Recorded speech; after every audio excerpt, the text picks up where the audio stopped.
Hello and welcome to our channel education Adda. आप सभी बच्चों का एजुकेशन अड्डा प्लेटफॉर्म पर फिर से स्वागत है।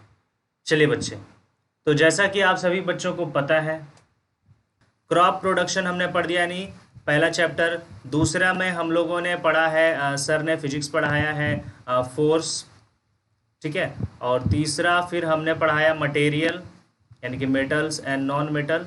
और ये चौथा चैप्टर आज हम लोग करने वाले हैं, सेल स्ट्रक्चर एंड फंक्शन, ठीक है, ये करने वाले हैं। तो ये सेल स्ट्रक्चर एंड फंक्शन का ये पहला लेक्चर है। एक लेक्चर और लाएंगे इस पर, और उसके बाद ये चैप्टर हमारा बिल्कुल अच्छी तरीके से कंप्लीट हो जाएगा, ठीक है। वैसे तो हालांकि वन शॉट वीडियो हम बना रहे थे, लेकिन ये थोड़ा सा जो है वो दो हिस्से में इसको बनाने की ज़रूरत आ गई। तो सेल आज का टॉपिक है, आज का चैप्टर है साइंस का, सेल स्ट्रक्चर एंड फंक्शन, यानी सेल के बारे में डिस्कस करेंगे, उसका क्या स्ट्रक्चर है, उसके क्या फंक्शन है, ये सारे हम लोग स्टडी करने वाले। तो जो बिल्कुल नए बच्चे जुड़े हैं इस चैनल से, प्लीज़ चैनल को लाइक करो, कमेंट करके आप बताएंगे लेक्चर के एंड में कि आपको लेक्चर में क्या समझ में नहीं आया, डाउट क्या है, वो सारे डाउट आप लिखोगे ताकि उसको हम क्लियर करेंगे। शेयर करें ताकि और भी बच्चे ज्वाइन करें, और जो नए बच्चे हैं वो प्लीज़ चैनल को सब्सक्राइब ज़रूर करेंगे, ठीक है। चलिए आगे बढ़ते हैं।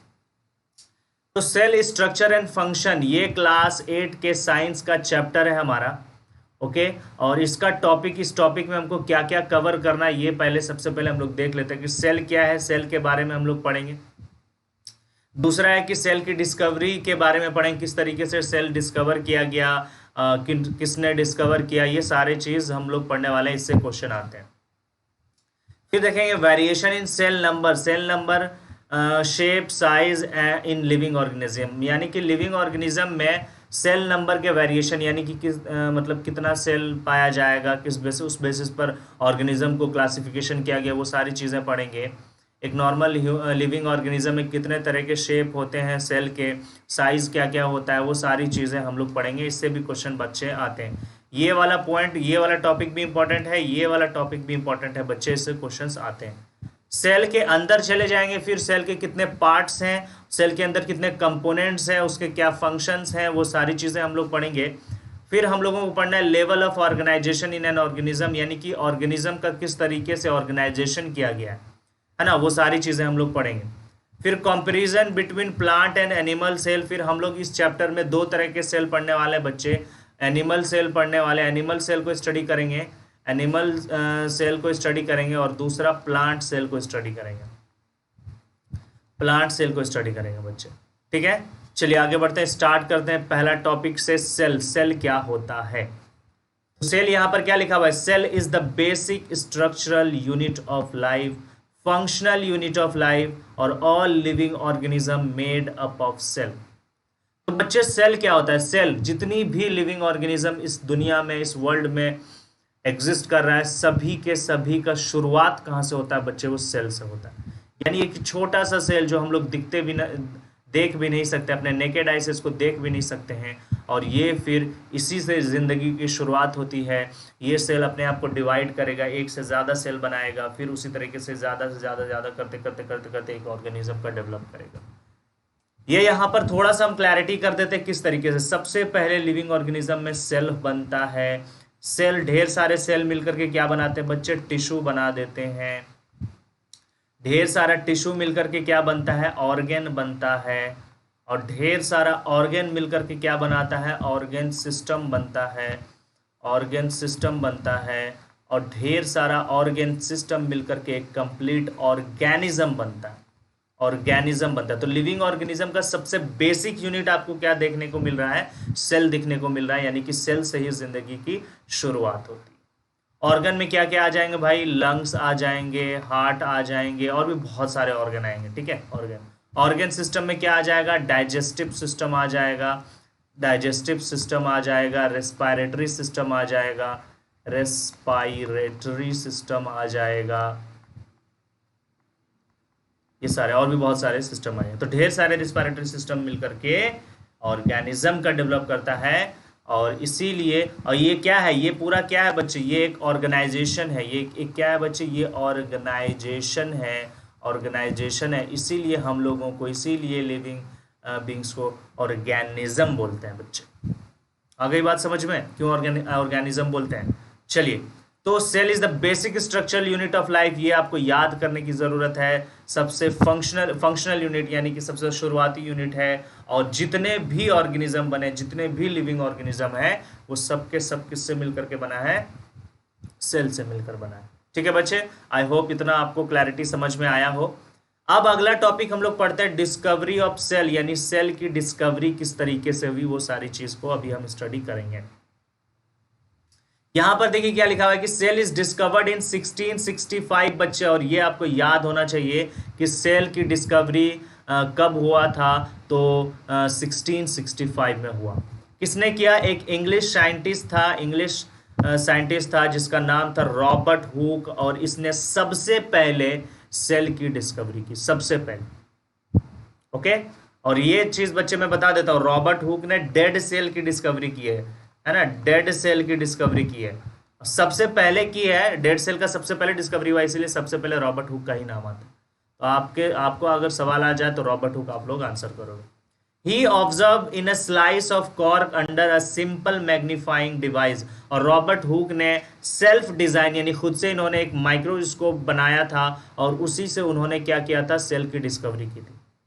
उन्होंने एक ट्री लिया था, ट्री जो होता है, ट्री का छाल लिया है ना, छाल समझते हैं ना, छाल बार्क बोलते हैं, और उसमें एक सब्सटेंस पाया जाता है कॉर्क, और फिर कॉर्क को पतले पतले स्लाइस में कट कर दिया गया। फिर उसने अपने डिजाइन किए हुए माइक्रोस्कोप्स के अंदर जब देखा उन्होंने, तो उसको इस तरीके का कुछ स्ट्रक्चर दिखा, हनी कॉम्ब लाइक स्ट्रक्चर दिखा। किस तरीके का? Honey comb like structure. ये देखो मधुमक्खी के छत्ते जैसा, मधुमक्खी के छत्ता अगर देखोगे ना, इसी तरह का स्ट्रक्चर दिखेगा, मधुमक्खी के छत्ते के जैसा स्ट्रक्चर दिखा उसको। ठीक है, मधुमक्खी के छत्ते जैसे ये आपको दिख रहा होगा, हनी कॉम्ब लाइक स्ट्रक्चर। क्या बोलते हैं इसको? Honey comb like structure, Honey comb की तरह, मधुमक्खी के छत्ते की तरह, Honey comb.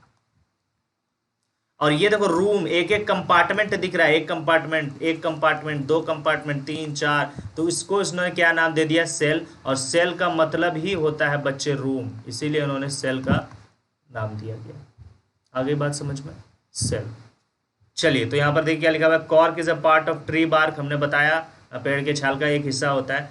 The cell of living organism observed in improved microscope about 150 years after Robert Hooke's observation, यानी सेल रॉबर्ट हुक ने कब डिस्कवरी किया है? 1665 में, और इसके 150 साल बाद अच्छे तरीके से माइक्रोस्कोप का डिस्कवरी हुआ, और फिर बहुत सारे साइंटिस्ट ने अच्छी तरीके से क्या किया? उसको डिस्कवरी की, मतलब उसके अंदर की चीज़ों के बारे में स्टडी करना शुरू किया। 150 साल बाद सेल की डिस्कवरी कब हो गई? 1665 में, और 150 साल बाद अच्छे तरीके से माइक्रोस्कोप का डिस्कवरी हुआ, है ना, और फिर उसने अच्छे तरीके से सेल के अंदर स्टडी किया बहुत सारे साइंटिस्ट।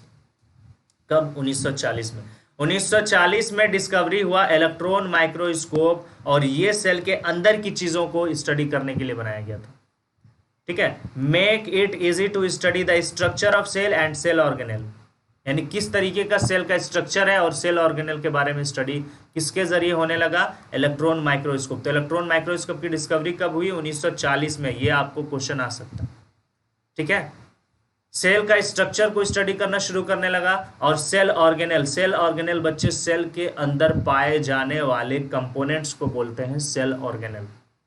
अभी हम बताएंगे, यानी कि यहाँ पर हम अगर यहाँ पर एक डायग्राम बनाएं, तो ये एक सेल है, ये बीच में क्या है बच्चे? न्यूक्लियस है। क्या है? न्यूक्लियस है। और ये इस एरिया में जो भी कंपोनेंट्स पाए जाएंगे, ये क्या कहलाएगा? ये कहलाएगा सेल ऑर्गेनेल।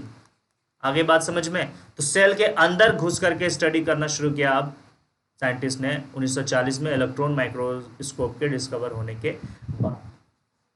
आई होप इतना सभी बच्चों को समझ में आ गया होगा। चलिए, अगला हमारा क्या है? नेक्स्ट हमारा टॉपिक क्या है? Variation in cell number, shape and size in living organism. Cell number के बेसिस पर, सेल के शेप के बेसिस पर, सेल के साइज के बेसिस पर, यहाँ पर देखो बहुत सारे ऑर्गेनिज्म है। तो सबसे पहले हम सेल नंबर के बेसिस पर ऑर्गेनिज्म को अगर क्लासीफाई किया गया, तो सेल नंबर के बेसिस पर ऑर्गेनिज्म को दो भाग में डिवाइड किया गया, दो कैटेगरी में बांटा गया, यूनिसेलुलर ऑर्गेनिज्म और मल्टी सेलुलर ऑर्गेनिज्म। अब यूनिसेलुलर ऑर्गेनिज्म क्या है, मल्टी सेलुलर ऑर्गेनिज्म क्या है? तो वैसा ऑर्गेनिज्म जो सिंगल सेल से बना हो, सिंगल सेल से बना हो, यानी एक ही सेल वाला ऑर्गेनिज्म हो, उसको यूनिसेलुलर ऑर्गेनिज्म बोलेंगे। और वैसा ऑर्गेनिज्म जो ढेर सारे सेल से मिलकर बना हो, मेनी सेल से मिलकर के बना हो, तो वैसे ऑर्गेनिज्म को मल्टी सेलुलर ऑर्गेनिज्म बोलेंगे। आ गई बात समझ में? यानी कि एक सिंगल सेल वाला जो ऑर्गेनिज्म होगा उसको यूनिसेलुलर ऑर्गेनिज्म बोलेंगे, और मल्टी सेलुलर ऑर्गेनिज्म उसको बोलेंगे जो एक से ज़्यादा सेल से मिलकर के बने हैं। जैसे कि हम लोग बहुत सारे सेल से मिलकर के बने हैं, तो हम किस कैटेगरी में आएंगे? मल्टी सेलुलर ऑर्गेनिज्म में आएंगे। ठीक है, आगे बढ़ते हैं। अब यहाँ देखो, लिविंग ऑर्गेनिज्म को सेल नंबर के बेसिस पर, लिविंग ऑर्गेनिज्म को सेल नंबर के बेसिस पर, सेल नंबर के बेसिस पर दो कैटेगरी में बांट दिया गया, यूनिसेलुलर और मल्टी सेलुलर। यूनिसेलुलर क्या है? Organism consist of a single cell, एक ही सेल का बना हो तो उसको यूनिसेलुलर बोलते हैं। इसका एग्जांपल देख लो बच्चे, क्या यूग्लिना है, अमीबा है, पारामीशियम है। ये बहुत छोटे ऑर्गेनिज्म में दिखता भी नहीं है ना, माइक्रोस्कोप के जरिए से देखेंगे तो ये सब सिंगल सेल का बना हुआ है, एक ही सेल का बना हुआ है। मल्टी सेलुलर ऑर्गेनिज्म बहुत सारे सेल से मिलकर बने हैं, जैसे ह्यूमन, बर्ड्स, एनिमल, जितने भी आसपास के ऑर्गेनिज्म देखोगे सब multi cellular. Unicellular naked eye से नहीं दिखता है ना, नहीं दिखता है। चलिए आगे बढ़ता है। अब ये देखो, ये जो एग्जाम्पल है ये अमीबा का एग्जाम्पल, ये क्या है बच्चे? अमीबा का एग्जाम्पल है, सॉरी इसका एग्जाम्पल है, अमीबा का एग्जाम्पल है। ये यूग्लिना है, यूग्लिना, और ये बच्चे पारामीशियम है, पारामीशियम। ये तीनों के तीनों क्या है? सिंगल सेल, यानी कि ये तीनों के तीनों क्या है बच्चे? यूनिसेलुलर। कैसा है? यूनिसेलुलर ऑर्गेनिज्म, यानी कि सिंगल सेल का बना हुआ। क्लियर है सभी को? आई होप सभी को यहां तक क्लियर होगा। आगे बढ़ते हैं। अब सेल के शेप देख लेते हैं भाई। The shape of a cell differ not only in different organism but also in different organ of the same organism. यानी कि सेल का जो शेप होगा, सेल का जो शेप होगा, ये अलग अलग ऑर्गेनिज्म में अलग अलग तरह के शेप के सेल तो होंगे, लेकिन सेम ऑर्गेनिज्म में भी अलग अलग ऑर्गेन में जो सेल होगा वो उसका भी क्या हो सकता है? सेल का शेप जो होता है वो अलग अलग होता है। डिपेंड करता है ये उसके फंक्शन पर कि किस तरीके का वो फंक्शन कर रहा है। फंक्शन जिस तरीके का वो करेगा और जहां पर वो लोकेशन, फंक्शन और लोकेशन पर डिपेंड करता है, और उसके हिसाब से सेल का शेप होता है बच्चे किसी भी ऑर्गेनिज्म के अंदर। तो सेल का शेप हमारा ओवल भी हो सकता है, स्फेरिकल भी हो सकता है, क्यूबाइडल भी होता है, फाइबर लाइक भी होता है, पॉलीगोनल भी होता है। तो these differences in shape are due to their location and function in the tissue. यानी फंक्शन को देखते हुए, उस सेल के लोकेशन को देखते हुए उसका शेप जो होता है बच्चे अलग अलग होता है किसी भी ऑर्गेनिज्म में सेल का। क्लियर है? था आगे बढ़ते हैं। अब यहाँ पर ह्यूमंस का ही देख लेते हैं। ह्यूमंस के कुछ सेल है, यहाँ पर देखो सबका शेप जो है वो अलग अलग है। ये देखो, ये मसल सेल है, मसल्स में पाए जाते हैं वो जो मसल सेल, शेप देख लो किस तरीके का है। ब्लड सेल है, ये सारे ब्लड सेल है। ये नर्व सेल है, और ये बच्चे सबसे लॉन्गेस्ट सेल होता है, लॉन्गेस्ट सेल होता है हमारे बॉडी का। ये अबाउट टू 1 मीटर लॉन्ग होता है, 1 मीटर लॉन्ग, सबसे लंबा सेल हमारे बॉडी का। ये देख लो ओवम, फीमेल रिप्रोडक्टिव सेल, ये मेल रिप्रोडक्टिव सेल, स्पर्म, ये फैट सेल है, ये बोन सेल है। सबका शेप जो बच्चे अलग अलग है, सबका लोकेशन अलग अलग है, सबका फंक्शन अलग अलग है। नर्वस सेल का क्या फंक्शन है? ये नर्व इंपल्स को एक जगह से दूसरे जगह कैरी करता है। ब्लड सेल का जानते हैं ये आप क्या फंक्शन है। Fat cell, ovum, reproductive cell, ये सब क्या है? ये सबका फंक्शन अलग है, लोकेशन अलग है, इसीलिए सबका स्ट्रक्चर भी अलग है, शेप भी अलग है बच्चे। आई होप इतना क्लियर हो गया होगा आप सभी बच्चों। साइज भी, अब साइज भी मैटर करता है। किसी सेल का बहुत बड़ा साइज है, किसी का बहुत छोटा है। अभी हमने बताया कि ये नर्व सेल का जो है वो सबसे लंबा सेल है हमारे बॉडी का। अब देखते हैं साइज के बेसिस पर सेल कैसे हो रहा है भाई। द स्मॉलेस्ट, एक second, the smallest cell PPLO, सबसे छोटा, दुनिया का सबसे छोटा सेल क्या होता है बच्चे? PPLO, ये शॉर्ट फॉर्म है ये शॉर्ट फॉर्म है, इसका फुल फॉर्म होता है प्ल्यूरो निमोनिया लाइक ऑर्गेनिज्म। और इसको माइकोप्लाज्मा भी बोलते हैं बच्चे, इसको माइकोप्लाज्मा भी बोलते हैं। पीपीएलए को क्या बोलते हैं? माइकोप्लाज्मा। इसका देखो जो साइज होगा वो कितना है, 0.1 micron in diameter, 0.1 micron metre. सबसे छोटा, सबसे बड़ा सेल जो है वर्ल्ड का वो है ऑस्ट्रिच का अंडा, है ना। जो अंडा होता है ना, जो अंडा, वो एक सिंगल सेल है बच्चे, और सबसे बड़ा अंडा ऑस्ट्रिच का होता है, इसलिए सबसे बड़ा सेल हो गया। Consider to be the largest cell, ये कितना होता है? 170 मिलीमीटर इन डायमीटर, डायमीटर में 170 मिलीमीटर, इतना बड़ा होगा कम से कम, ठीक है।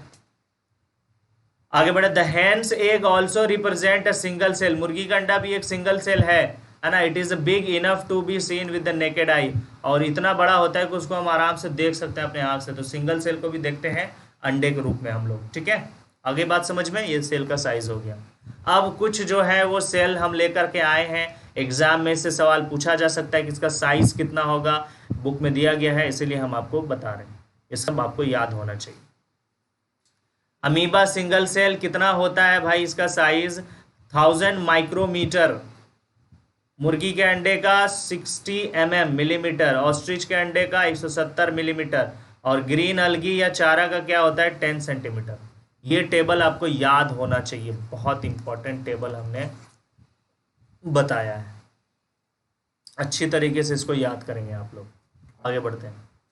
अब कुछ ह्यूमन बॉडी के सेल हैं, उसका साइज देख लेते हैं। रेड ब्लड सेल 9 माइक्रोमीटर, और इसका बच्चे लाइफ स्पेन होता है, इसका लाइफ स्पेन होता है, जीवन काल होता है 120 दिन, 120 डेज। ये बहुत इंपॉर्टेंट है, ये सवाल पूछ सकता है बच्चे। Liver cell 20 micrometre, human ovum 0.1 और 100 micrometre, nerve cell about 1 metre. हमने बताया कि सबसे लंबा सेल होता है, लॉन्गेस्ट सेल हमारे बॉडी का नर्व सेल। 1 माइक्रोमीटर 10⁻⁻6 मीटर और 10⁻³ mm, ये यहाँ पर दे दिया गया है। आई होप सभी को क्लियर है, ठीक है। आगे बढ़े। अब यहाँ पर देखते हैं बच्चे कि एक सेल में कितने पार्ट्स होते हैं, सेल के पार्ट्स। चलिए अब डायग्राम ड्रॉ करेंगे और हम अच्छी तरीके से यहाँ पर आपको क्लियर समझाएंगे। ये हमने एक सेल का डायग्राम इस तरीके से ड्रॉ कर दिया, ठीक है। इसके अंदर क्या होता है? इसके अंदर होता है न्यूक्लियस। क्या होता है? इसके अंदर होता है न्यूक्लियस। ये इस तरीके से हमने कलर किया भाई। ये क्या है भाई? न्यूक्लियस है। सेल के अंदर के पार्ट्स के बारे में हम देखेंगे क्या क्या चीज़ें होती है, मेन पार्ट्स। ये जो बच्चे बाहरी लेयर जो दिख रहा है इसको मेम्ब्रेन बोलते हैं, इसको बोलते हैं प्लाज्मा मेम्ब्रेन बोलते हैं बच्चे, प्लाज्मा मेम्ब्रेन, या फिर सेल मेम्ब्रेन भी बोलते हैं इसको, सेल मेम्ब्रेन भी बोलते हैं, ठीक है। आगे बात समझ में। इसके अंदर जो ये एरिया आप लोगों को दिख रहा होगा, इस एरिया को बोला जाता है, सॉरी, इस एरिया को क्या बोला जाता है? साइटोप्लाज्म। क्या बोला जाता है? साइटोप्लाज्म बोला जाता है। ये जो एरिया है साइटोप्लाज्म। अब इसके अंदर बहुत सारे क्या अब इस साइटोप्लाज्म के अंदर एक फ्लूइड भी भरा जाता है, जेली लाइक लिक्विड फ्लूइड भी भरा जाता है, और उस फ्लूइड को बच्चे यहाँ पर हम येलो कलर से करेंगे। ये हम येलो कलर से इस तरीके से पेंट करेंगे। एक सेकेंड रुकना जरा, एक सेकेंड।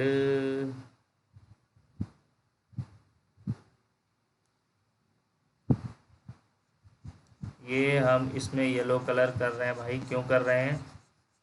क्योंकि ये पेल येलो कलर का ही लिक्विड सेल के अंदर भरा होता है, ठीक है। येलो कलर के ही लिक्विड भरे होते हैं सेल के साइटोप्लाज्म में।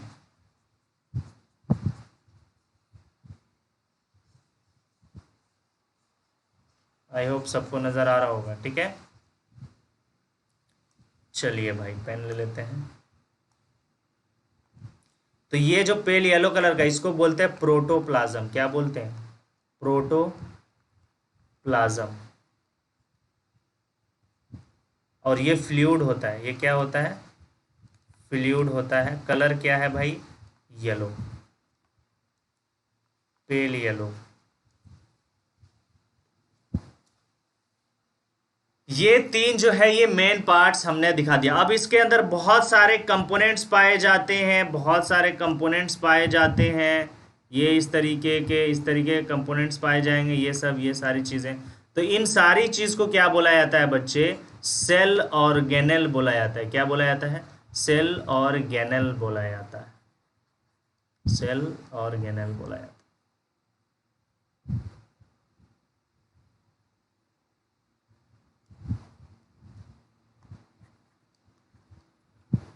ठीक है, क्लियर है? सेल के अंदर जो भी कंपोनेंट्स पाया जाएगा उसको क्या बोलेंगे? Cell organelle. चलिए आगे बढ़ते हैं। आई होप समझ में आ गया होगा। वन बाय वन अब सब के बारे में डिस्कस करते हैं। तो सेल मेम्ब्रेन जो हमने बताया अभी, ये जो बाहर का लेयर है, ये जो बाहर का लेयर है, इसको क्या बोलते हैं? सेल मेम्ब्रेन बोलते हैं। ये बाहर का जो लेयर है, ये वाला लेयर, आउटर लेयर जो है सेल का, इसको क्या बोलेंगे? सेल मेम्ब्रेन बोले।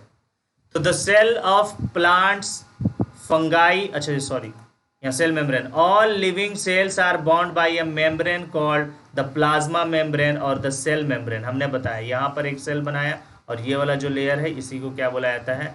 सेल मेम्ब्रेन बोला जाता है। It's surround it's inner gel like material called protoplasm, और इसके अंदर हमने बताया कि क्या भरा रहता है? प्रोटोप्लाज्म, और ये प्रोटोप्लाज्म के चारों तरफ उसको बाउंड करके रखता है सेल मेम्ब्रेन।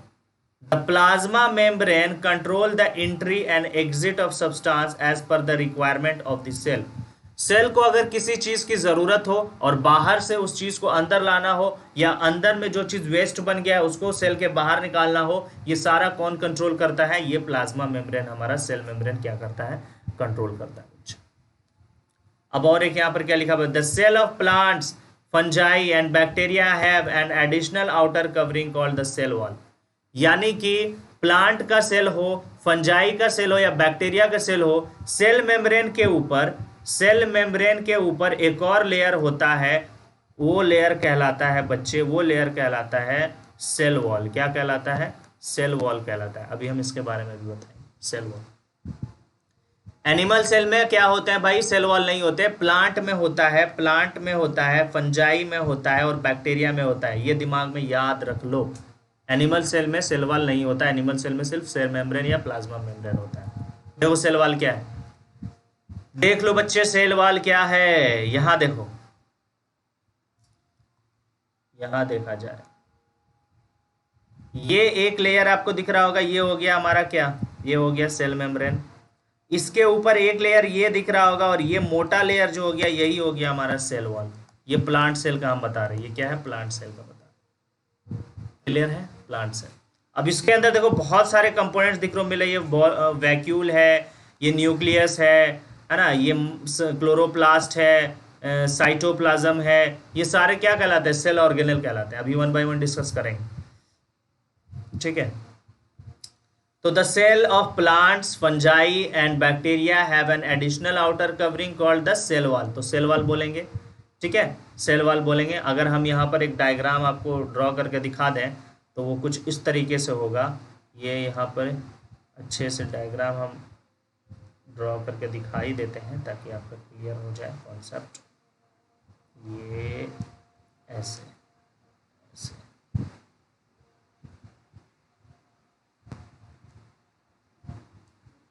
इस तरीके से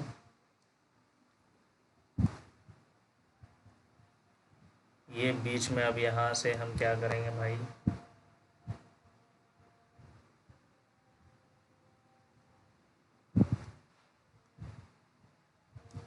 ये प्लांट सेल हमने बनाया। तो बाहर वाला जो लेयर होगा, ये बाहर वाला जो लेयर होगा ये कहलाएगा सेल वॉल। क्या कहलाएगा? Cell wall. और जो अंदर वाला लेयर होगा वो क्या कहलाएगा? Cell membrane. Cell membrane. आ गई बात समझ में? अच्छा, प्लांट सेल में साइड में होता है न्यूक्लियस, और एनिमल सेल में क्या होता है बच्चे? बीच में होता है। और प्लांट सेल में सारा एरिया जो है, ज़्यादा से ज़्यादा एरिया वैक्यूल ऑक्यूपाई कर लेता है, खाली जगह, जिसको क्या बोलते हैं? वैक्यूल। वैक्यूल बोलते हैं। ठीक है, तो ये सेल वॉल करता क्या है? The cell wall is an important covering in plant cell. It provides rigidity, protection to the cell against variation in the environment. या it also gives a definite shape, size and support to the cell. ये बच्चे protection करता है, ये hard बनाता है, सख्त बनाता है ना, ताकि क्या हो, उसको इंजरी ना पहुंचे, इंजरी ना पहुंचे. ठीक है, वो सख्त और रिजिड बना देगा और बहुत सारे वायरल इन्फेक्शन, वो इन्फेक्शन वगैरह से भी प्रोटेक्ट करेगा, मैकेनिकल इंजरी से भी प्रोटेक्ट करेगा, मैकेनिकल शॉक से प्रोटेक्ट करेगा. आंधी वगैरह आ जाता है, कोई चीज़ उससे टकरा जाती है तो उसको वो बाहर ही वो क्या कर लेगा, शॉक को अब्जॉर्ब कर लेगा, अंदर जाने नहीं देगा. तो ये सारी चीज़ कौन प्रोवाइड करता है? सेल वॉल प्रोवाइड करता है बच्चे. टॉपिक देखिए, हम लोगों ने पार्ट 1 में सेल के बारे में पढ़ लिया, डिस्कवरी ऑफ सेल के बारे में पढ़ लिया, variation in number, shape and size in living organism ये भी पढ़ लिया. अच्छा, इस लेक्चर 1 का लिंक जो है हम दे देंगे आप लोगों को डिस्क्रिप्शन में. ठीक है, इसका डिस्क्रिप्शन में लिंक मिल जाएगा, आप लेक्चर 1 आपको मिल जाएगा. ठीक है, तो हमने ये 3 टॉपिक जो है कवर कर लिया था पार्ट 1 में, और बाकी के ये 3 पार्ट जो हैं, ये वाला हम लोग पार्ट 2 में करेंगे, यानी आज के इस लेक्चर में हम लोग करने वाले हैं ये 3 पार्ट. ठीक है, तो आज स्टार्ट कहाँ से करेंगे? पार्ट ऑफ सेल में. अच्छा, पार्ट ऑफ सेल में बच्चे हम लोगों ने क्या पढ़ा था? सेल मेम्ब्रेन पढ़ लिया, सेल वॉल पढ़ लिया. ठीक है, और आगे हम लोग जो सेल में होगा वो सारी चीज़ें पढ़ेंगे. फिर हम लोग पढ़ेंगे level of organisation in an organism, किस तरीके का ऑर्गेनाइजेशन होता है वो थोड़ा सा है वो आपको बता देंगे. Comparison between plants and animal cell, plant cell और एनिमल सेल में कंपेयर करेंगे, क्या क्या चीज़ें कॉमन है, क्या क्या चीज़ें कॉमन नहीं है, वो सारी चीज़ें हम लोग प्लांट और एनिमल सेल के बारे में देखेंगे. ठीक है बच्चे, चलिए आगे बढ़ते हैं. तो पार्ट्स ऑफ सेल में हम लोगों ने प्लाज्मा मेम्ब्रेन पढ़ लिया है, और प्लाज्मा मेम्ब्रेन के बाद हमने एक और टर्म पढ़ा था सेल वॉल. सेल वॉल भी हम लोगों ने पढ़ लिया. ये देखो बच्चे, ये एक डायग्राम आप लोगों को दिख रहा होगा, ये एक टिपिकल एनिमल सेल है. ये एनिमल सेल आप लोगों को दिख रहा होगा, ये प्लांट सेल नहीं है, एनिमल सेल है. इसमें देखो सारी चीज़ें किस तरीके से है. बीच में देखो यहाँ पर क्या है बच्चे, बीच में यहाँ पर हमारा क्या है, न्यूक्लियस है. एनिमल सेल में बीच में सेंटर में न्यूक्लियस होता है. ठीक है, ये इस तरीके का स्ट्रक्चर आप लोगों को दिख रहा होगा. ये न्यूक्लियर मेम्ब्रेन से अटैच है और ये इस तरीके से फोल्ड लाइक स्ट्रक्चर है, और ये जा करके प्लाज्मा मेम्ब्रेन से क्या है भाई, कनेक्ट है न्यूक्लियर से. न्यूक्लियर मेम्ब्रेन और प्लाज्मा मेम्ब्रेन को कनेक्ट कर रहा है ये फोल्डेड लाइक स्ट्रक्चर, इसीलिए इसको बच्चे बोलते हैं इंडोप्लाज्मिक रेटिकुलम. येलो आपको जो दिख रहा होगा ये क्या होता है बच्चे, ये साइटोप्लाज्म होता है. ये येलो आप लोग को दिख रहा है, ये क्या है, साइटोप्लाज्म है. साइटोप्लाज्म है बच्चे. ठीक है, माइटोकॉन्ड्रिया, ये इस तरीके का स्ट्रक्चर आप लोग को दिख रहा होगा, ये क्या है, माइटोकॉन्ड्रिया है. क्या है ये, देखो यहाँ पर माइटोकॉन्ड्रिया, ग्रीन कलर का हम दे दें ताकि आपको नजर आए, रेड में रेड मिक्स हो जा रहा है. ये इस तरीके का जो दिख रहा होगा ये क्या है बच्चे, ये माइटोकॉन्ड्रिया आपको दिख रहा होगा, माइटोकॉन्ड्रिया. प्लास्टिड बच्चे जो है वो ये एनिमल सेल है. प्लास्टिड जो है वो प्लांट सेल में पाया जाता है, एनिमल सेल में नहीं पाया जाता. गोल्जी बॉडी क्या है, देख लो यहाँ पर कहाँ पर है गोल्जी बॉडी. ये इस तरीके का स्ट्रक्चर जो दिख रहा है, ये इस तरीके का, ये हमारा गोल्जी अपरेटस या इसको गोल्जी बॉडी बोलते हैं. लाइजोजोम देख लेते हैं भाई, लाइजोजोम कहाँ पर है, छोटे छोटे लाइजोजोम होते हैं. ये देखो ये वाला पोर्शन क्या है, लाइजोजोम है, लाइजोजोम. ठीक है, ये सबके बारे में 1 बाय हम लोग डिस्कस करेंगे.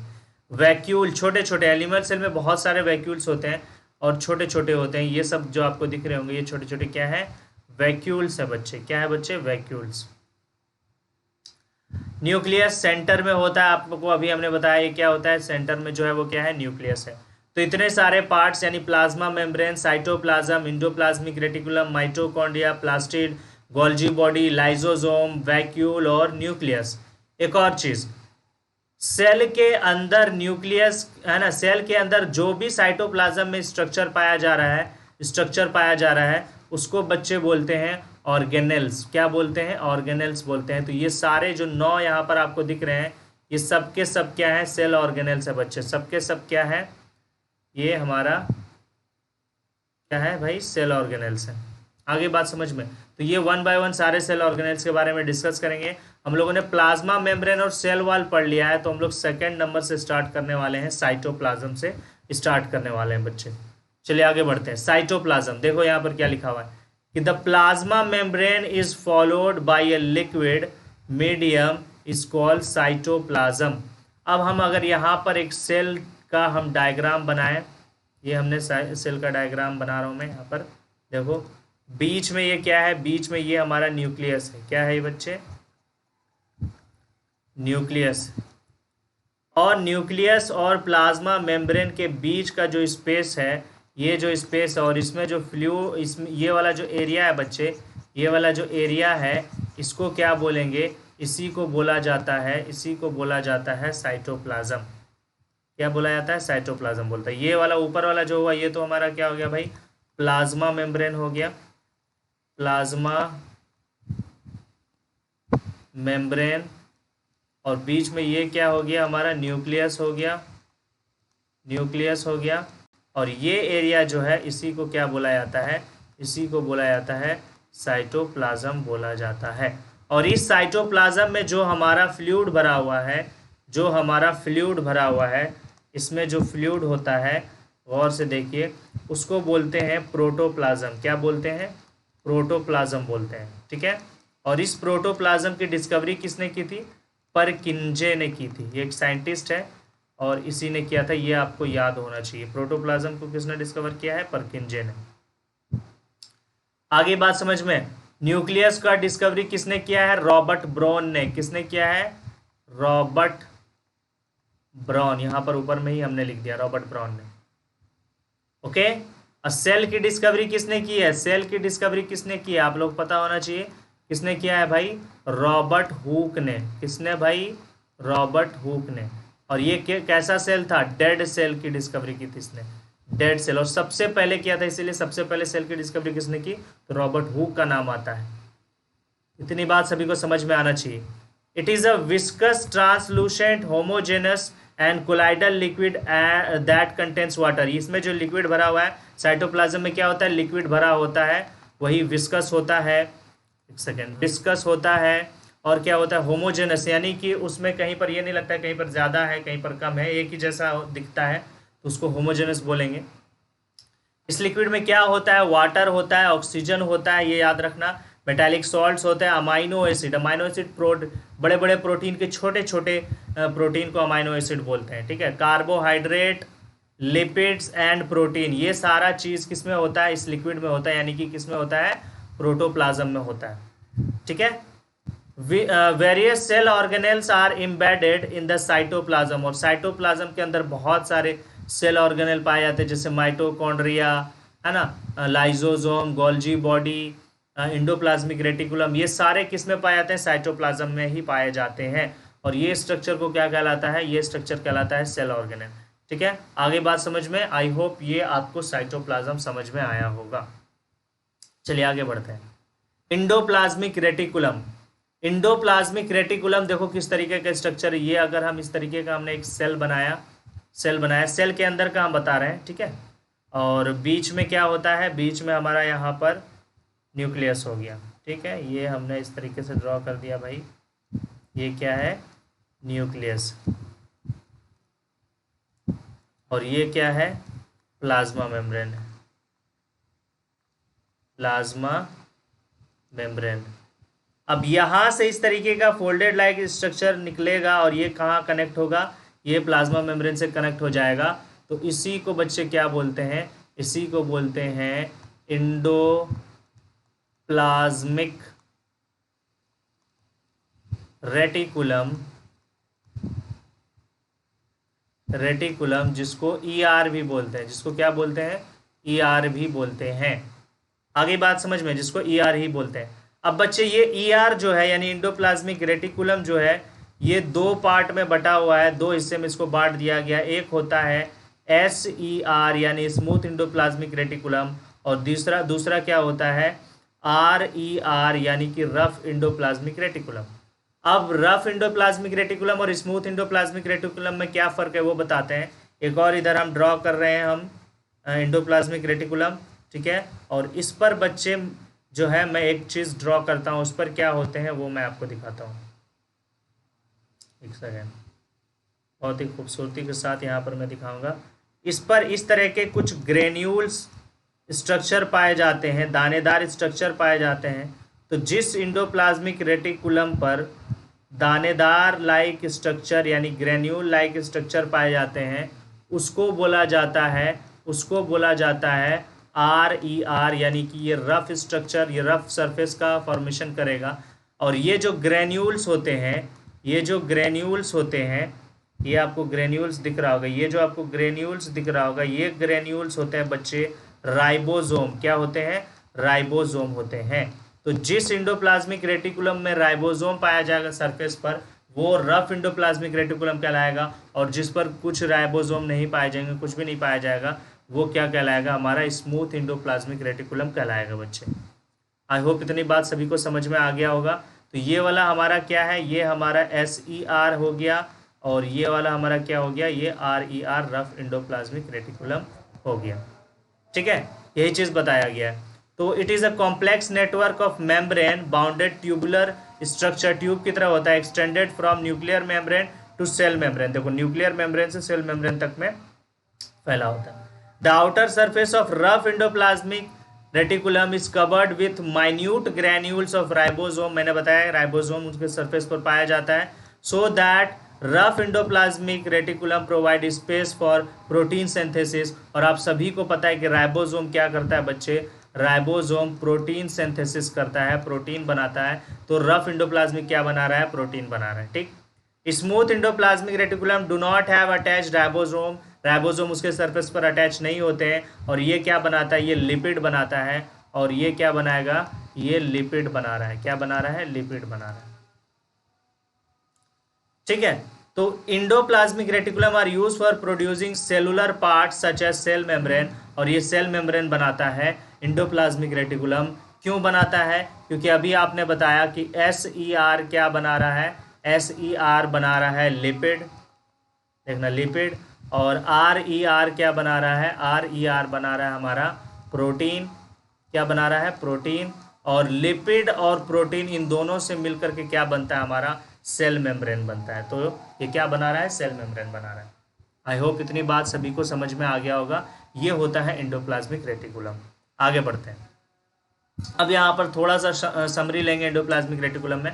इंडोप्लाज्मिक रेटिकुलम की डिस्कवरी किसने की? KR पॉटर ने। ये आपको याद रखना है। ये क्या कर रहा है? Transfer of material according to need of the cell. और ये मटेरियल का ट्रांसफर भी करता है ना, अगर सेल को उसकी ज़रूरत हो तो। ठीक है, यहाँ पर आपको स्ट्रक्चर दिख रहे होंगे। ये देखो, यहाँ पर ग्रेन्यूल्स दिख रहे हैं इस तरीके के ग्रेन्यूल्स आप लोग को दिख रहे होंगे। तो ये क्या हो गया? जिस पर ग्रेन्यूल्स पाए जाते हैं, जिस पर राइबोसोम पाए जाते हैं, उसको क्या बोलते हैं? उसको हम लोग बोलते हैं रफ इंडोप्लाज्मिक रेटिकुलम। ये ट्यूब लाइक स्ट्रक्चर है ना, ये ट्यूब के फॉर्म में है, सैक लाइक फॉर्म है। और यहाँ पर ये जो चीज़ दिख रही है, यहाँ पर कोई ग्रेन्यूल्स, कोई राइबोसोम पाया नहीं जा रहा है। तो ये क्या है? SER है, यानी कि स्मूथ इंडोप्लाज्मिक रेटिकुलम है बच्चे। और ये क्या है? ये न्यूक्लियस है। ये पूरा क्या है? न्यूक्लियस है। तो दो तरह के होते हैं, रफ इंडोप्लाज्मिक रेटिकुलम और smooth endoplasmic reticulum. Rough endoplasmic reticulum protein बनाएगा, स्मूथ इंडोप्लाज्मिक रेटिकुलम लिपिड बनाता है, स्टेरॉयड बनाता है, कोलेस्ट्रॉल बनाता है। ये तीन चीज़ बनाता है, आपको याद होना चाहिए। लाइजोसोम भी बनाता है। ये लाइजोसोम नहीं बनाता। लाइजोसोम के अंदर जो डाइजेस्टिव इंजाइम होता है, जिसको बोलते हैं हाइड्रोलिटिक इंजाइम, लाइजोसोम के अंदर जो इंजाइम भरे होते हैं हाइड्रोलिटिक इंजाइम, उसको कौन बनाता है? उसको बनाता है रफ इंडोप्लाज्मिक रेटिकुलम। ठीक है। अब देखो, लीवर में जो टॉक्सिक मटेरियल, जो पॉइजन और ड्रग जो बन जाते हैं, जो टॉक्सिफिकेशन का काम करता है, उसको स्मूथ इंडोप्लाज्मिक रेटिकुलम क्या करेगा? डिटॉक्सिफिकेशन का काम करेगा। तो डिटॉक्सिफिकेशन कौन करता है? SER करता है। ये इंपॉर्टेंट टर्म है, ये क्वेश्चन आ सकता है। प्लाज्मा मेम्ब्रेन कौन बना रहा है भाई? Endoplasmic reticulum. किसकी मदद से? लिपिड और प्रोटीन की मदद से। और इस प्रोसेस को क्या बोलते हैं? जब प्लाज्मा मेम्ब्रेन हमारा बनता है लिपिड और प्रोटीन से, तो उस प्रोसेस को बोला जाता है मेम्ब्रेन बायोजेनेसिस। क्या बोलते हैं? मेम्ब्रेन बायोजेनेसिस बोलते हैं बच्चे। आई होप इतनी बात सभी को समझ में आ गया होगा। ठीक है, आगे बढ़ते हैं। अब ये डायग्राम आपको दिख रहा है ना, यहाँ पर देखिए, यहाँ पर ये हमारा क्या है? ये हमारा न्यूक्लियस है। और न्यूक्लियस से ही ये राइजेस होते हैं और सेल मेम्ब्रेन तक जाता है। और ये जो ट्यूब आपको दिख रहा है, ये जो ट्यूब दिख रहा है, इस पर कोई ग्रेन्यूल लाइक स्ट्रक्चर नहीं पाया जा रहा, राइबोसोम नहीं पाया जा रहा। इसीलिए इसको क्या बोलते हैं? इसीलिए हम बोलते हैं इसको स्मूथ इंडोप्लाज्मिक रेटिकुलम। और यहाँ पर देखो, ये ढेर सारे ग्रेन्यूल्स पा रहा है, ढेर सारे राइबोसोम्स पाया जा रहा है ट्यूब पर। तो इसको क्या बोला जाएगा? इसको बोला जाएगा रफ इंडोप्लाज्मिक रेटिकुलम। और ये क्या बनाता है? ये प्रोटीन बनाता है। ये क्या बनाता है, प्रोटीन, और ये क्या बनाता है, ये लिपिड बनाता है। क्या बनाता है, लिपिड बनाता है, और इन दोनों की मदद से हमारा क्या बन जाता है, सेल मेम्ब्रेन बन जाता है। ठीक है, सेल मेम्ब्रेन बन जाता है। क्लियर है, इतनी बात आई होप सभी बच्चों को समझ में आया होगा। आगे बढ़ते हैं। अब आते हैं न्यूक्लियस के बारे में, यानी कि अगर एक हमारा सेल है और बीच में जो ये यहाँ पर एक कंपोनेंट्स पाया जा रहा है, एक स्ट्रक्चर देखने को मिलता है सेल के अंदर, इसको क्या बोलते हैं, इसको न्यूक्लियस बोलते हैं। तो इसके बारे में हम लोग जानेंगे कि ये क्या चीज़ है और क्या करता है। तो इसको बच्चे ब्रेन ऑफ द सेल बोलते हैं, क्योंकि जो भी एक्टिविटी हमारे सेल के अंदर में होता है उसको कौन कंट्रोल करेगा, उसको हमारा न्यूक्लियस, सेल का न्यूक्लियस कंट्रोल करता है। तो control all metabolic activities and take part in cell reproduction और सेल डिवीजन। और सेल डिवीजन और सेल रिप्रोडक्शन में ये न्यूक्लियस क्या करता है, पार्ट लेता है। दैट मीन जब सेल डिवीजन होता है, सेल डिवीजन होगा तो सबसे पहले क्या डिवाइड होगा, सबसे पहले न्यूक्लियस डिवाइड होता है। और ये यहाँ पर क्या हो जाएगा, ये यहाँ पर एक सेल के अंदर 2 न्यूक्लियस बन जाएगा डिवाइड हो करके। फिर बाद में क्या होगा, फिर बाद में सेल बॉडी डिवाइड होगी और फिर ये 2 सेल बन जाएंगे और दोनों में एक एक न्यूक्लियस चला जाएगा, और ये कहलाता है सेल डिवीजन। क्या कहलाता है, सेल डिवीजन, या फिर इसको बोलते हैं सेल रिप्रोडक्शन। तो न्यूक्लियस सेल डिवीजन और सेल रिप्रोडक्शन में क्या कर रहा है, काम आ रहा है, हिस्सा ले रहा है। ठीक है, अगर न्यूक्लियस के बारे में स्टडी करेंगे तो इसको बोलते हैं कैरियोलॉजी। ये याद रखना है, study of nucleus is known as karyology. Nucleus जो होता है वो यूकैरियोटिक सेल में मौजूद होते हैं और प्रोकैरियोटिक सेल में एब्सेंट होते हैं। और आरबीसी किसका, मैमल का आरबीसी, यानी हम लोगों का आरबीसी, जो भी मैमल का आरबीसी होता है, रेड ब्लड सेल होता है, उसमें एब्सेंट होता है बच्चे।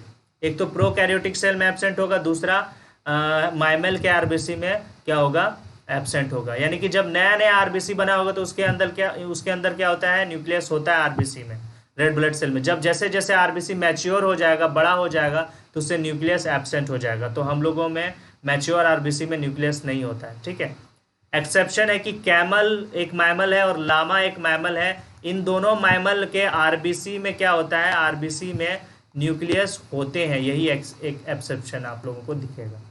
बाकी जितने भी मैमल है उसमें क्या होते हैं, आरबीसी नहीं होते हैं बच्चे। अब यहाँ पर आप लोगों को दिख रहा होगा ये न्यूक्लियस है, ये सेल नहीं है, ये पूरा न्यूक्लियस है। न्यूक्लियस के अंदर एक स्ट्रक्चर पाया जा रहा है जिसको न्यूक्लियोलस बोलते हैं। क्या बोलते हैं, न्यूक्लियोलस। और न्यूक्लियर मेम्ब्रेन में जो पोर पाए जाते हैं उसको बोला जाता है न्यूक्लियर पोर, ये आपको याद होना चाहिए।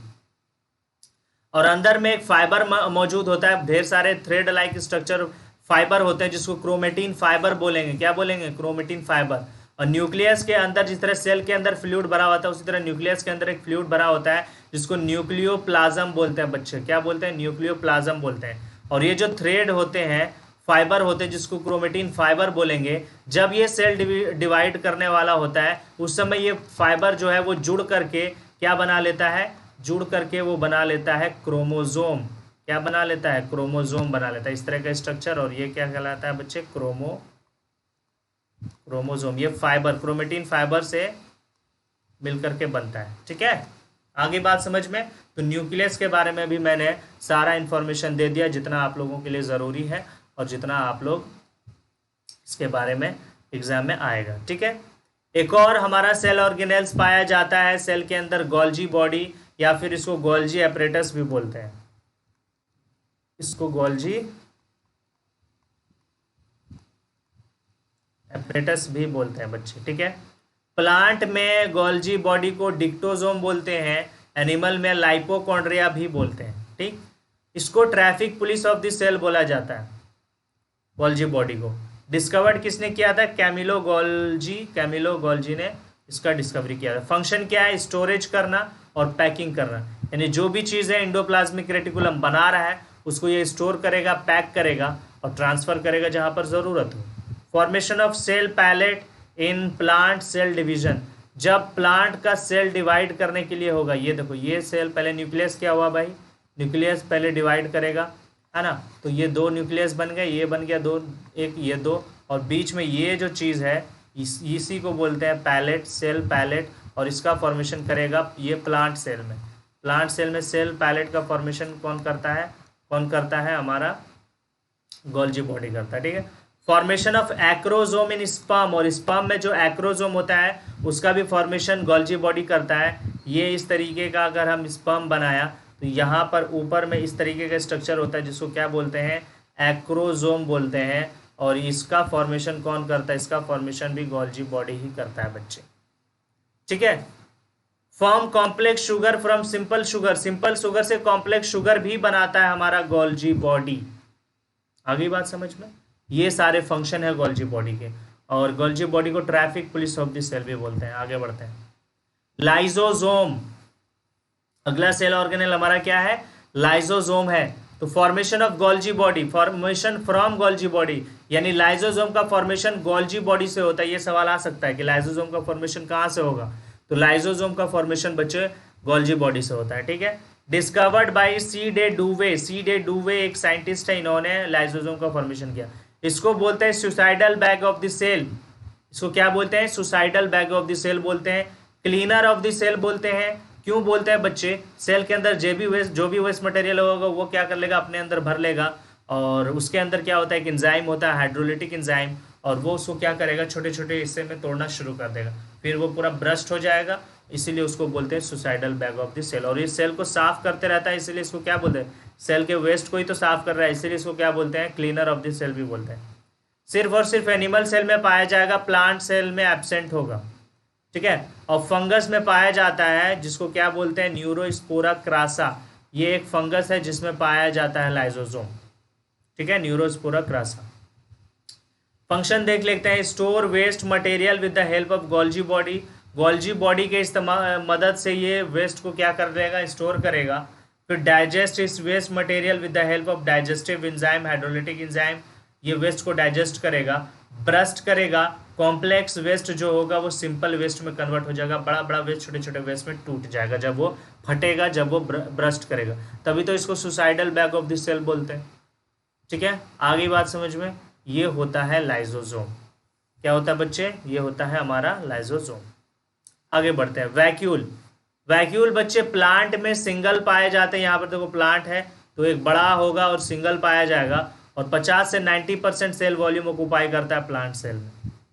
Provide rigidity turgidity to the cell, और ये फिक्स शेप देगा, टर्जिड करेगा, रिजिडिटी देगा, सख्त बनाएगा इसको, ये वैक्यूल, ठीक है। वैक्यूल का जो ऊपर का जो मेम्ब्रेन होता है बच्चे, ये अगर हमारा वैक्यूल है, ऊपर का जो मेम्ब्रेन होगा उसको बोला जाता है टूनोप्लास्ट। क्या बोला जाता है, टूनोप्लास्ट बोला जाता है। आगे बात समझ में, देखो प्लांट सेल में साइड में न्यूक्लियस होता है ना, साइड में न्यूक्लियस होता है, इसको बोलते हैं पेरीफेरी न्यूक्लियस। क्या बोलते हैं, पेरीफेरी। ओह, पेरीफेरी न्यूक्लियस, ठीक, क्लियर है। ये होते हैं वैक्यूल। ज़्यादा नहीं, इसमें मेम्ब्रेन से सवाल पूछ देता है। अब आते हैं माइटोकॉन्ड्रिया पे। अब क्या है भाई, नेक्स्ट हमारा माइटोकॉन्ड्रिया, ये हमारा अनदर सेल ऑर्गेनेल पाया था। ये देखो स्ट्रक्चर, डबल मेम्ब्रेन है, एक ये बाहरी मेम्ब्रेन है, ये देखो आउटर मेम्ब्रेन, और ये इनर मेम्ब्रेन, ये अंदर का ये इनर मेम्ब्रेन होगा, ये इनर मेम्ब्रेन कहलाएगा, ठीक है। और बाहर का ये वाला जो है ये आउटर मेम्ब्रेन कहलाएगा। क्या कहलाएगा, आउटर मेम्ब्रेन। आगे बात समझ में। और ये देखो यहाँ पर जो है, देखो पहले पढ़ लेते हैं कि दे आर रॉड शेप्ड और फिलामेंटियस ऑर्गेनेल्स देखने को मिल रहा है। Mitochondria are bounded by a unit membrane, ठीक है। Inner membrane is folded inwards to form finger like projection called cristae. Inner membrane जो है, ये जो इनर मेम्ब्रेन है ये फोल्डेड लाइट स्ट्रक्चर में इस तरीके से क्या है बन रहा है, और इसी को क्या बोलते हैं बच्चे, क्रिस्टी बोला जाता है। क्या बोला जाता है, क्रिस्टी। यहाँ पर देखो क्रिस्टी बोला जा रहा है ना, ये ठीक है, फिंगर लाइक प्रोजेक्शन बोला यार। Cristae have large number of racket like F1 particles और oxysome which are rich in oxidative enzymes. अब जो ये यहाँ पर हमने क्या बनाया, ये एक हमने क्रिस्टी बना दिया, ये देखो ये एक हमने क्रिस्टी बनाया। अब इसी पर बोला जा रहा है कि ढेर सारे F1 पार्टिकल्स पाए जाते हैं जिसको बोलते हैं ऑक्सीजोम। इस तरीके के रैकेट लाइक स्ट्रक्चर इस तरीके के पाया जाता है,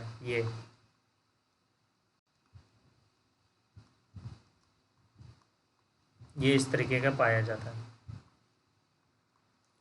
इसको बोलते हैं बच्चे F1 पार्टिकल्स, F1 पार्टिकल्स, ठीक है। और इसको क्या बोला जाता है, ऑक्सीजोम भी बोला जाता है। तो और ये क्या करता है, इसमें क्या भरे रहते हैं, ऑक्सीडेटिव एंजाइम्स भरे रहते हैं। तो this enzyme oxidise the glucose food and release high amount of energy in the form of ATP. और ये एंजाइम क्या करता है, फूड को ऑक्सीडाइज करता है, और ऑक्सीडाइज करने के बाद उससे ढेर सारा क्या निकलता है, एनर्जी निकलता है। किस फॉर्म में, एटीपी के फॉर्म में। यानी कि अगर एटीपी का फॉर्मेशन कहाँ पर हो रहा है, तो एटीपी का फॉर्मेशन कौन करता है, ऑक्सीजोम करता है। कौन करता है, ऑक्सीजोम करता है। ऑक्सीजोम ही हमारा एटीपी का फॉर्मेशन करता है माइटोकॉन्ड्रिया में, एटीपी फॉर्मेशन। ठीक है। Therefore mitochondria are called power house of the cell. क्योंकि एनर्जी का फॉर्मेशन हो रहा है इसलिए इसको power house of the cell बोलेंगे। The cristae lie in a ground substance called matrix. और क्रिस्टी जो है बच्चे, ये किस में होता है, मैट्रिक्स। ये जो ब्लू ब्लू फ्लूइड दिख रहा है ना, ये माइटोकॉन्ड्रिया का क्या है, मैट्रिक्स है। ओ शिट, सॉरी कभी कभी हो जाता है।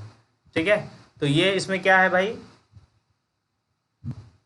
ये ब्लू ब्लू जो दिख रहा है यहाँ पर, ये क्या है, ये मैट्रिक्स है किसका, माइटोकॉन्ड्रिया का, जिसको क्या बोलते हैं, मैट्रिक्स बोलते हैं। ठीक है, वो फ्लूइड है।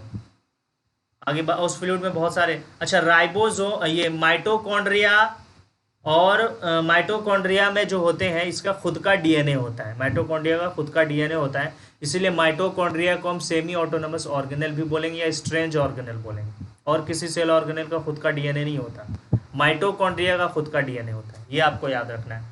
तो माइटोकॉन्ड्रिया क्या बोलेंगे भाई, power house of the cell बोलेंगे। क्यों बोलेंगे, क्योंकि ये एटीपी का फॉर्मेशन कर रहा है, एनर्जी का फॉर्मेशन कर रहा है। चलिए आगे बढ़ते हैं। प्लास्टिड, अब हमारा नेक्स्ट जो हमारा ऑर्गेनेल है प्लास्टिड। और ये बच्चे प्लास्टिड जो होते हैं, ये सिर्फ और सिर्फ किस में पाया जाता है, प्लांट में पाया जाता है, प्लांट्स में पाए जाते हैं ये, और एनिमल में नहीं पाया जाता। ठीक है, they occur only in plant cell and can be group into 2 classes. और उसको दो डिवाइड कर दिया गया, 2 क्लास में। पहला ल्यूकोप्लास्ट, दूसरा क्रोमोप्लास्ट। जो कलरलेस प्लास्टिड होंगे वो ल्यूकोप्लास्ट में आ जाएगा, जो कलर्ड प्लास्टिड होंगे वो क्रोमोप्लास्ट में आ जाएगा। तो कलरलेस में क्या होता है भाई, ये स्टोर करता है फूड को प्लांट बॉडी में। क्या क्या स्टोर करता है, ऑयल को स्टोर करेगा, स्टार्च को स्टोर करेगा, और प्रोटीन को स्टोर करेगा बच्चे। ये सारे कौन करेगा, ल्यूकोप्लास्ट करेगा। कौन करेगा, ल्यूकोप्लास्ट करेगा। ठीक है, क्रोमोप्लास्ट जो होता है ये कॉन्सिस्ट ऑफ वेरियस पिगमेंट और कलर्स, बहुत सारे पिगमेंट और कलर्स पाए जाते हैं।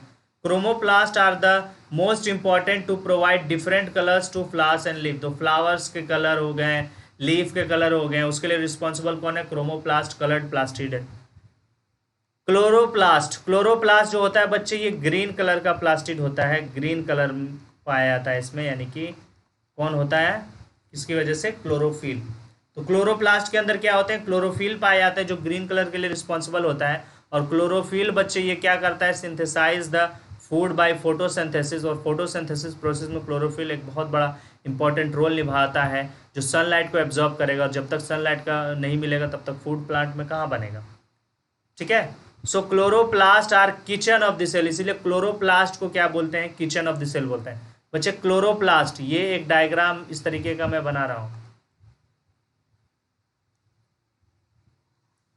इस तरीके का हमने एक डायग्राम बनाया। क्लोरोप्लास्ट भी डबल मेम्ब्रेन होता है, जिस तरह माइटोकॉन्ड्रिया था ये।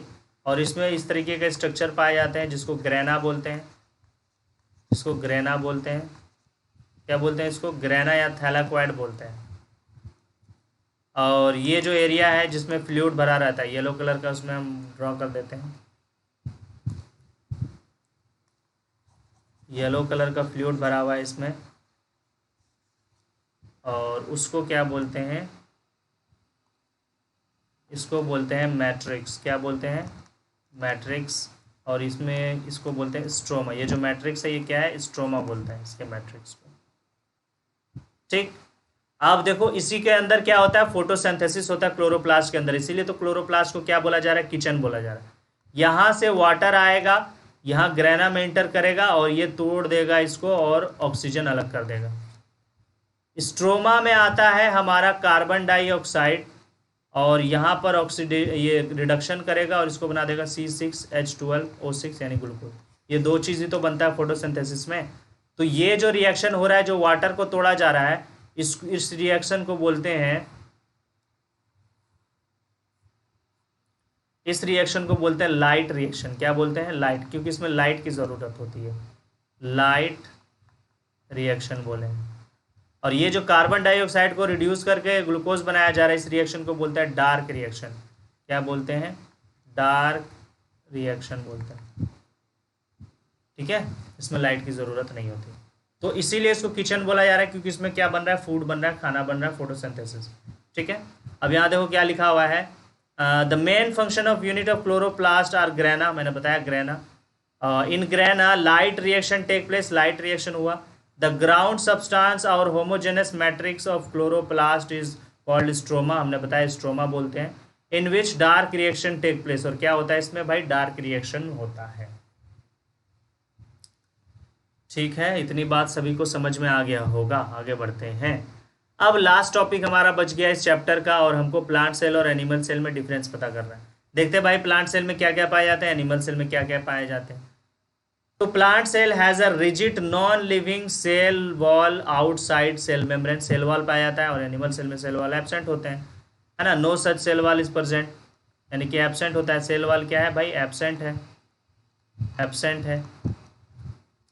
प्लास्टिड इसमें पाया जाता है, प्लास्टिड इसमें एब्सेंट होता है एनिमल सेल में। सेंट्रोजोम इज एब्सेंट, और एनिमल सेल में सेंट्रोजोम क्या होते हैं? पाए जाते हैं। लाइजोजोम एब्सेंट होता है प्लांट सेल में, लाइजोजोम एनिमल सेल में पाए जाते हैं। वैक्यूल बड़ा होता है और सिंगल होता है, और एनिमल सेल में वैक्यूल छोटे छोटे होते हैं और बहुत सारे होते हैं। ये प्लांट सेल और एनिमल सेल में डिफरेंसेस है, इसको आपको याद रखना है, और ये एग्जाम में इससे रिलेटेड क्वेश्चन आएंगे बच्चे। ठीक है, ये देखो डायग्राम देख लो क्या क्या है भाई। सेल वॉल है, ये सेल वॉल है, ये सेल मेम्ब्रेन है, ये गोल्जी बॉडी है, ये क्या है? वैक्यूल है, ये क्लोरोप्लास्ट है। ठीक है, माइटोकॉन्ड्रिया है भाई, साइटोप्लाज्म है, यहाँ देख लो राइबोसोम बहुत सारे दिख रहे हैं, गोल्जी बॉडी दिख रहे हैं, साइड में न्यूक्लियस है, साइड में न्यूक्लियस। ठीक, आगे देखते हैं। ये एनिमल सेल देख लो, एनिमल सेल के बीच में न्यूक्लियस होता है, सेम वही सारी चीज़ें पाई जा रही है, लेकिन एनिमल सेल में प्लास्टिड नहीं पाए जाते हैं, ये याद रखना। प्लास्टिड एब्सेंट होता है, एब्सेंट होता है। ये पूरा आप लोग जो है वो देख लीजिएगा, और मैंने यहाँ तक आपका पूरा चैप्टर जो है वो कंप्लीट कर दिया। इससे रिलेटेड हमने सुपर 20 सेशन भी लाया है, सुपर 20 सेशन भी हमने लाया है, और उसमें हमने 26 क्वेश्चंस जो है वो किया है। आप लोग ये लेक्चर देखने के बाद वो क्वेश्चन करेंगे तो आपको और भी अच्छे से समझ में आने वाला है। ठीक है बच्चे, चलिए तो आज के इस लेक्चर में बस इतना ही, और हम लोगों ने सेल वाला चैप्टर पूरी तरीके से कंप्लीट कर लिया है, कंप्लीट कर लिया है। और आप सभी बच्चों से ये कहना है कि आप लोग व्हाट्सएप ग्रुप ज़रूर ज्वाइन करें, व्हाट्सएप ग्रुप जो है वो ज़रूर ज्वाइन करें, क्योंकि इस लेक्चर के नोट्स आपको व्हाट्सएप ग्रुप पे मिल जाएगा, या नहीं तो फिर टेलीग्राम ग्रुप ज्वाइन करेंगे। दोनों के लिंक जो है वो डिस्क्रिप्शन में है, और इसमें आपको सारे PDF नोट्स मिल जाएंगे। सेशन को लाइक करें, कमेंट करें अपना डाउट, और शेयर करें, और जो नए बच्चे हो प्लीज़ चैनल को क्या करेंगे? सब्सक्राइब करें। ठीक है बच्चे, चलिए, थैंक यू सो मच।